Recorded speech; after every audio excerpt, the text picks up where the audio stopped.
మరి నిన్న మొన్న పరిస్థితులను చూశారు మీరు. మరి చాలా బాధాకరమైన విషయం ఏంటంటే ప్రభుత్వం చెప్పక చేయకుండా మా జీతాలకు వెళ్ళి మా పెన్షనర్స్ జీతాలకు వెళ్ళి 1.5 డిడక్ట్ చేస్తూ ఉత్తర్వులు లేదు, ఏం లేదు, డైరెక్ట్ తీసేసారు. అవి చెప్పాలి, కనీసం పద్ధతి ఉంటుంది. దానికి జీవో లేదు. మరి ఏ దవాఖానాల్లో మనం ట్రీట్మెంట్ చేసుకోవాలనే విషయం కూడా లేదు. కనుక ఇవన్నీ లేకుండా అబ్రప్ట్గా జీతాలకు వెళ్ళి కట్ చేయడం మాత్రం బాధాకరమైన విషయం. అది దగ్గర 3 లక్షల మంది పెన్షనర్స్ బాధపడుతూ అందరూ ఈరోజు కూడా వచ్చి చెప్పారు.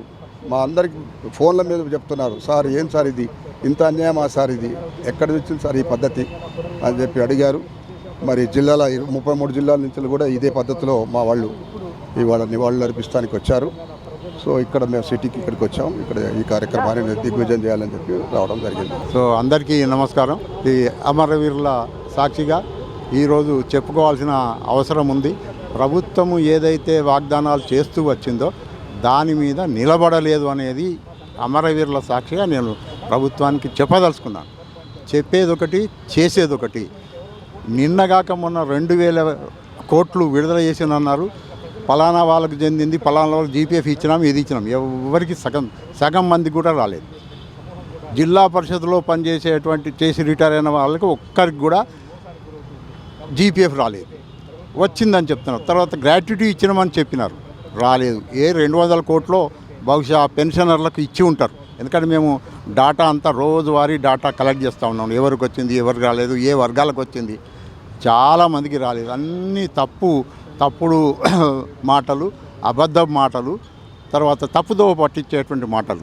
వీళ్ళందరినీ పేపర్లలో ప్రకటనలు ఇచ్చుకోవడం, ఇంత విడుదల చేసినాము, అంత విడుదల చేసినాము. ఒక్కటి కూడా విడుదల చేయవచ్చు, కానీ అది ఇంకెవరికి చెందిందో ఎవరికి ఇచ్చినారో తెలియదు.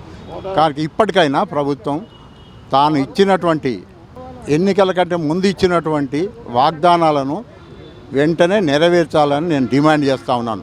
పిఆర్సీ 6 నెలల లోపల ఇస్తా అన్నారు. 2.5 సంవత్సరాలు దాటిపోతూ ఉన్నది. మరి ఈ రోజు వరకు కూడా ఇవ్వలేదు. మొన్నటికి మొన్న 2 జూన్ రోజు మేము అనౌన్స్ చేస్తాం పిఆర్సీ అని వాగ్దానం చేసినారు ముఖ్యమంత్రి గారు. కానీ ఈ రోజు వరకు కూడా ఎట్లాంటి అనౌన్స్మెంట్ జరగలేదు. ఈహెచ్ఎస్ కార్డులు కూడా అంత గందరగోళం సృష్టించారు.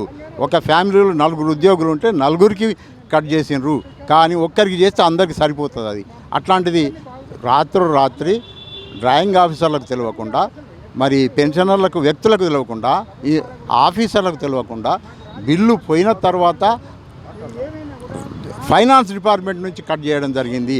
రాత్రి నిన్న మధ్యాహ్నం 12 గంటలకు, అది సాయంత్రం అందరికీ పెన్షన్ వచ్చింది. అప్పుడు మాకు తెలిసింది, ఓహో ఈరోజు కట్ అయిందని. సో ఇలాంటి కార్యక్రమాలు చేయొద్దని నేను ప్రభుత్వాన్ని వేడుకుంటూ, ఈ ఈహెచ్ఎస్ ఏదైతుందో తొందరగా ఇంప్లిమెంట్ చేయండి. ఎందుకంటే ఈరోజు మా జీతం నుంచి కట్ చేసింది కాబట్టి మాకు ఈ రోజు నుంచి అది ఎఫెక్ట్ కావాలి. మాకు ఏదైనా అవసరం వస్తే మేము ఎక్కడికి పోవాలో మీరు చెప్పండి. మరి ఏ రుగ్మతకు ఏ హాస్పిటల్లో ట్రీట్మెంట్ దొరుకుతుంది, అది ఇంతవరకు మాకు తెలియలేదు. అసలు యాక్చువల్గా నార్మ్స్ ఏంటి, ఏం రూల్స్ విడుదల చేసినారు, ఏమున్నది, ఏం లేదు. రాత్రి కట్ చేసిన సపరేట్ కూర్చున్నారు.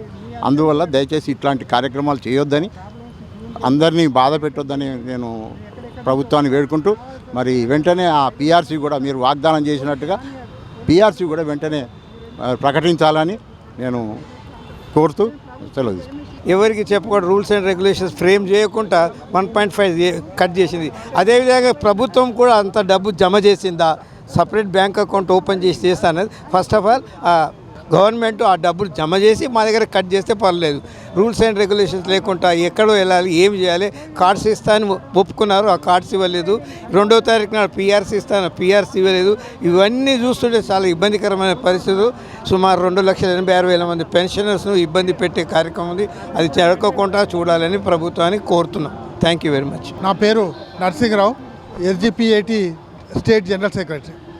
అయితే ముఖ్యంగా ఈరోజు 1.5% కట్ చేశారు. ఇది ఎందుకు కట్ చేశారు ఏంది మాకు తెలియదు. ముందు ప్రభుత్వము ఒక జీవో ఇస్తుంది, జీవో ఇచ్చిన తర్వాత గైడ్లైన్స్ ఇస్తుంది. గైడ్లైన్స్ లేవు, జీవో లేదు, ఏమి లేకుండా 1.5% కట్ చేశారు. అంతకుముందు నేను పెన్షన్ చూసుకుంటే నాకు మొత్తం పెన్షన్ వచ్చినట్టు నాకు తెలిసింది. కానీ ఆ అమౌంట్ ఎక్కడైతే అమౌంట్ పడిందో పడలేదని చూసుకుంటే ఏది ఏ విధంగా ఎట్లా కట్ చేశారు. అదేవిధంగా నేను డిమాండ్ చేస్తున్నాను ఏంటంటే డిఏలు కూడా అదే విధంగా ఇవ్వాలి, పిఆర్సీ కూడా అదే విధంగా ఇవ్వాలి. గైడ్ లైన్స్ లేకుండా పిఆర్సీ ఇవ్వాలి, గైడ్ లైన్స్ లేకుండా డిఏ ఇవ్వాలి. కాబట్టి ఇస్తారా మీరు? ఇస్తారా?